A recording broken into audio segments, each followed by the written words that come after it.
শতরূপে সারদা বই থেকে পাঠ। বিষয় শ্রীমা শ্রীরামকৃষ্ণের 10 জন সন্ন্যাসী শিষ্যের দৃষ্টিতে এবারে স্বামী রামকৃষ্ণানন্দ। পরবর্তী অংশ। উক্ত জীবনী গ্রন্থের ভূমিকায় স্বামী বিশুদ্ধানন্দ লিখেছেন, শ্রী শ্রী মাতা ঠাকুরানীকে দর্শন করিলে শশী মহারাজ স্বামী রামকৃষ্ণানন্দ ভাবে আত্মহারা হইয়া যাইতেন।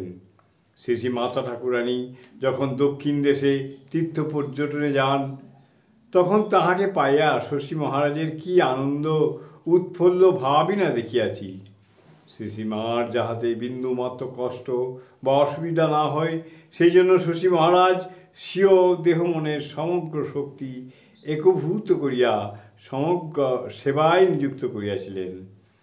যতদিন শ্রী শ্রী মা দক্ষিণ দেশে ছিলেন, ততদিন শশী মহারাজ আহার নিদ্রা বিস্তৃত হইয়া তাহার অনুসরণ ও পরিচর্যা করিয়াছিলেন।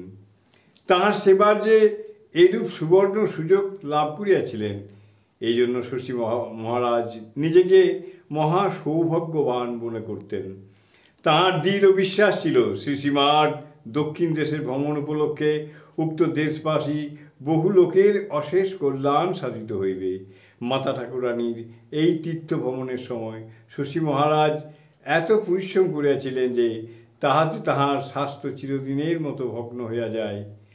তিনি আর সুস্থ হইতে পারেন নাই।